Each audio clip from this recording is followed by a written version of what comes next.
శ్రీ గురుభ్యో నమః. శ్రీ మహాగణపతయే నమః.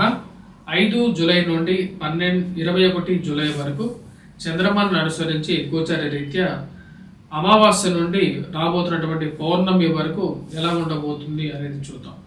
ఈ యొక్క 15 రోజుల కాలంలో మొదటి వారం, రెండో వారాల్లో కూడా ఎటువంటి పరిస్థితులు గోచరిస్తున్నాయనేది చూసే ముందు గ్రహస్థితి రీత్యా కర్కాటక రాశి వారికి అష్టమంలో శని సంచారం జరుగుతున్నది.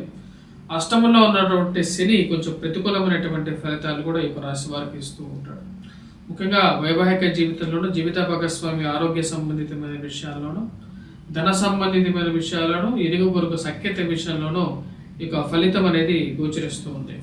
కానీ గురుగ్రహ అనుకూలత అనేది వీరికి బాగా కలిసి వస్తున్నది. రాశి వారికి వచ్చేటప్పటికి లాభస్థానంలోకి గురుగ్రహ సంచారం జరుగుతున్నప్పుడు అది మంచి పాజిటివ్ రెస్పాన్స్ అనేది కూడా ఇస్తున్నది.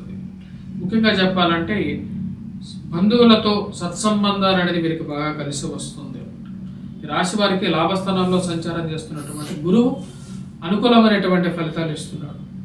ఈ రాశి వారిని మనం గమనించినట్లయితే లాభస్థానాల్లో ఉన్నటువంటి గురువు, అదేవిధంగా కుజుడు రాజ్యస్థానంలో ప్రతికూలమైనటువంటి ఫలితాలు ఇస్తూ ఉన్నాడు. 12వ తారీఖు తర్వాత కుజుడు లాభస్థానంలోకి సంచారం చేస్తున్నప్పుడు వృత్తిరీత్యా, వ్యాపార రీత్యా కూడా ఈ రాశి వారికి అనుకూలంగా ఉంటుంది. చేపట్టబోయే ప్రతిఫలంలో విజయాన్ని కూడా సాధించగలుగుతారు. ఎందుకంటే కుజుడు ఈ రాశి వారికి రాజ్యస్థానంలో ప్రతికూలమైనటువంటి ఫలితాలు 12వ తారీఖు వరకు ఇస్తున్నాడు. గురువు కుజుడు యొక్క కలయిక అనేది కర్కాటక రాశి వారికి అనుకూలంగా ఉంటుంది.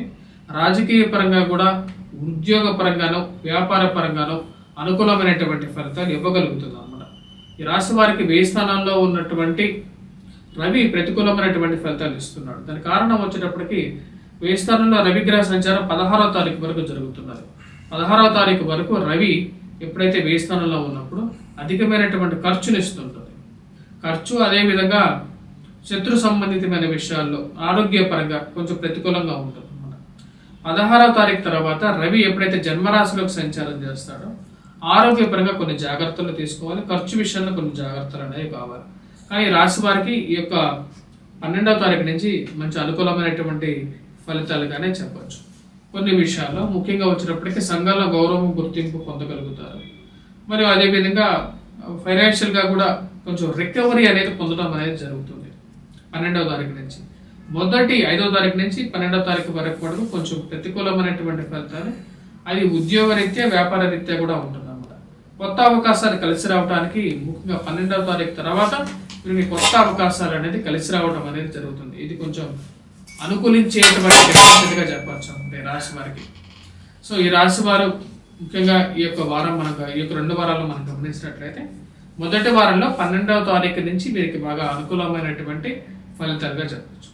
అదేవిధంగా ఈ యొక్క రాశి వారికి జన్మరాశిలోకి బుధుడు, శుక్రుడు 2 గ్రహాలు సంచారం చేస్తూ ఉన్నాయి. ఈ యొక్క బుధుడు, శుక్రుడు కలిసి జన్మరాశిలో సంచారం చేస్తున్నప్పుడు లక్ష్మీనారాయణ యోగం అంటారు అన్నమాట. ఆ లక్ష్మీనారాయణ యోగం జన్మరాశిలో సంచారం చేస్తున్నప్పుడు సానుకూలమైనటువంటి ఫలితాలు కూడా ఉంటాయి అన్నమాట. అంటే సౌఖ్యతను ఇవ్వగలుగుతాయి. ముఖ్యంగా వచ్చినప్పటికీ ప్రశాంతమైనటువంటి జీవితాన్ని ఇవ్వగలుగుతాయి. సుఖ సంతోషాలు, వివాహ ప్రయత్నాల్లో సానుకూలత ఇవనేవి లాభించే విధంగా ఉంటాయి. మరియు అదే రావాల్సినటువంటి ధనం సమయానికి వచ్చి చేరటం అనేది జరుగుతుంది. ఈ యొక్క ఫలితం అనేది 16వ తారీఖు వరకు ఉంటుంది. 16వ తారీఖున జన్మరాశిలోకి రవి సంచారం చేస్తున్నప్పుడు స్త్రీలతో అనవసరమైనటువంటి గొడవలు, వాగ్వివాదాలు జోలికి వెళ్ళద్దు. ఎందుకంటే కొన్ని నష్టాలు కూడా జరగడానికి ఆస్కారం ఉంది కాబట్టి ఆ విషయంలో జాగ్రత్తగా ఉండండి. అనవసరమైనటువంటి గొడవలు జోలికి వెళ్ళద్దు. అధికమైనటువంటి మాటలు మాట్లాడండి. మీకు ఎంతవరకు అవసరమో అంతవరకు మాట్లాడండి. మీ పనిని మీరు కంప్లీట్ చేసుకుని మీరు వెళ్ళండి. ఆ విషయంలో జాగ్రత్తలు అనేవి తీసుకోవాల్సినటువంటి ముఖ్యమైనటువంటి సూచన. దూర ప్రాంత ప్రయాణ సంబంధితమైన విషయాల్లో జాగ్రత్తగా ఉండండి.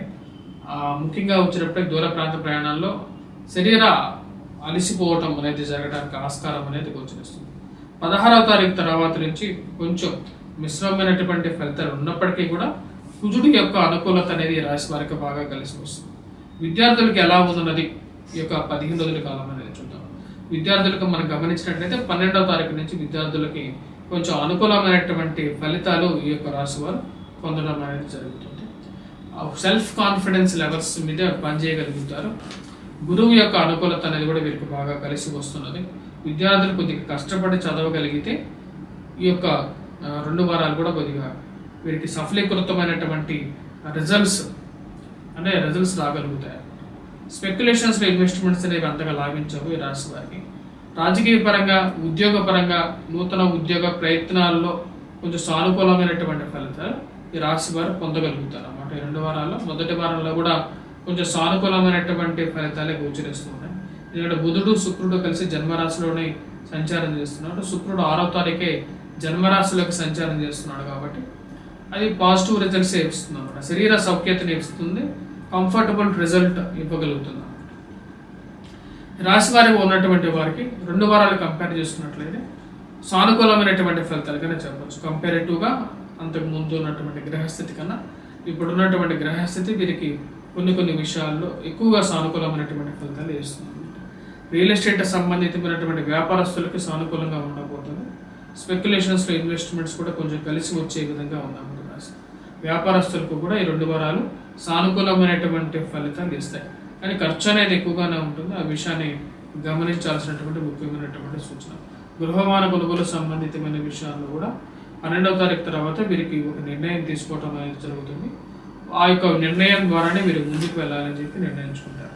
మీరు చేసుకోవాల్సినటువంటి పరిహారాలు ముఖ్యంగా కుజగ్రహ అనుకూలత రీత్యా మీరు ముఖ్యంగా మీరు చేసుకోవాల్సినటువంటి ప్రతికూలమైనటువంటి కుజుడు నుంచి 12వ తారీఖు నుంచి వీరికి కుజుడు అనుకూలమైనటువంటి ఫలితాలు వస్తున్నాయి కాబట్టి 12వ తారీఖు వరకు వీరు రాశి వారు వచ్చేటప్పటికి కుజగ్రహ మంత్ర జపం చేసుకోవాల్సినటువంటి ముఖ్యమైనటువంటి సూచన. వాటితో పాటు రవిగ్రహ ప్రతికూలత అనేది రాబోతున్నది. వీరికి 1000 స్థానంలో ఉన్నటువంటి రవి జన్మరాశిలోకి మారబోతున్నాడు. అది కూడా వచ్చేటప్పటికి రవి ప్రతికూలమైనటువంటి ఫలితాలు ఇస్తున్నాడు కాబట్టి ఈ రాశి వారు వచ్చేటప్పటికి సూర్యనారాయణ స్వామిని పూజించవలసినటువంటి ముఖ్యమైనటువంటి సూచన. వాటితో పాటు ఈ రాశి వారికి అష్టమంలో శని సంచారం జరుగుతున్నది. అష్టమంలో శని సంచారం జరుగుతున్నప్పుడు అది ధనస్థానాన్ని చూస్తుంది. మరియు అదేవిధంగా ధనస్థానాన్ని చూస్తున్నప్పుడు దాని యొక్క ఫలితం అనేది చాలా ప్రతికూలంగా ఉంటుంది. సో అది ఫలితం ఎలా ఉంటుంది అంటే వైవాహిక జీవితంలోనూ ఉంటుంది. అదేవిధంగా కుటుంబంలో అన్యోన్యత అనేది లోపం అనేది క్లియర్గా కనపడుతూ ఉంటుంది అన్నమాట. అంటే మీరు చెప్పేటువంటి మాటకి ప్రతిబంధకంగా ఎదుటి వాళ్ళు మాట్లాడుతూ ఉంటారు. అందరూ కలిపి ఒకే ఇంట్లో ఉన్నా సరే మీకు వ్యతిరేకంగా మాట్లాడుతూ ఉంటారు. దాన్ని గమనిస్తూ ఉంటారు. ఆ యొక్క విషయాన్ని మీరు అందరికీ డిస్కస్ చేసేసి మనందరం కలిసి ఒకటే నిర్ణయం మీద ఉండాలని చెప్పి చెప్పడానికి ప్రయత్నం చేయగలుగుతారు. కుటుంబంలో అన్యోన్యత లేకపోవటం ప్లస్ కుటుంబంలో ధనం అనేది ఏదో విధంగా ఖర్చు అవ్వటం అనేది మానసికంగా మీకు బాధిస్తుంది. దానికి కారణం అష్టమంలో ఉన్నటువంటి శని తన యొక్క సప్తమ దృష్టి వచ్చినప్పుడు ధనస్థానం మీద ఉంటుంది కాబట్టి అది ప్రతిబంధకంగానే మారుతూ ఉంటుంది. ఆ విషయాన్ని 1-2 సార్లు గమనించాలి. మీ యొక్క సంతానానికి కానీ వారి యొక్క ఎదుగుదల గురించి కానీ మీకు ఒక ఆలోచన అనేది ఏర్పడుతూ ఉంటుంది. వారు ఎలా డెవలప్ అవుతారు, వారు ఎలా సెట్ అవుతారని. వీరికి పరిహారంగా వచ్చినప్పటికీ శనిగ్రహ మంత్ర జపాన్ని పఠించడం, వెంకటేశ్వర స్వామి ఆరాధన చేయటం అనేది ముఖ్యమైనటువంటి సూచనగా చెప్పడం జరుగుతుంది. ఈ యొక్క పరిహారాలు చేసుకున్నట్లయితే సానుకూలమైనటువంటి ఫలితాలు ఈ రాశి వారు పొందడం అనేది జరుగుతుంది. రాజకీయ పరంగా ఎదగడానికి మీరు చేసేటువంటి ప్రయత్నాల్లో ఏదో ఒక అడ్డంకి అనేది ఏర్పడుతుంది. మనం గమనించినట్లయితే రాశి వారికి భాగ్యస్థానాల్లో రాహుగ్రహ సంచారం జరుగుతుంది. రాహు ప్రతికూలమైనటువంటి ఫలితాలు కూడా ఇస్తూ ఉంటాడు. ఈ యొక్క రాజకీయాలకి అతీతం అంటే సమాజం మారుతూ ఉన్నది. దానికి తగినట్టుగానే ఇప్పుడు ఉన్నటువంటి గ్రహస్థితి కూడా ఉంది. అది ఈ రాశి వారికి మీరు గమనించగలుగుతారు. అష్టమంలో శని, భాగ్యస్థానాల్లో రాహు 2 ప్రతిబంధకారకమైనటువంటి స్థానాలు అన్నమాట. లక్ ఫ్యాక్టర్ అనేది చాలా ఇంపార్టెంట్. దానికి భాగ్యస్థానంలో ఉన్నటువంటి ప్రతికూలమైనటువంటి గ్రహం వ్యతిరేకమైనటువంటి ఫలితాలు ఇస్తూ ఉంటుంది. దుర్గాదేవి ఆరాధన అనేది చాలా వరకు ఇక ఇష్యూస్ని సాల్వ్ చేయగలుగుతుంది. మరి అదేవిధంగా ఈ రాశి వారికి ధైర్యం అనేది మొక్కపోయినటువంటి ధైర్యం, దానికి ముఖ్య కారకం వచ్చేటప్పుడు తృతీయంలో ఉన్నటువంటి కేతువు కూడా యోగ్యకారకమైనటువంటి ఫలితాలు ఈ రాశి వారికి ఇవ్వగలుగుతాడు అన్నమాట. కేతు దుర్గాదేవి ఆరాధన చేయాలి. అదేవిధంగా రాహుగ్రహ మంత్ర జపాన్ని పఠించినట్లయితే రాశి వారికి సానుకూలమైనటువంటి ఫలితాలు పొందడం అనేది జరుగుతుంది. స్వస్తి.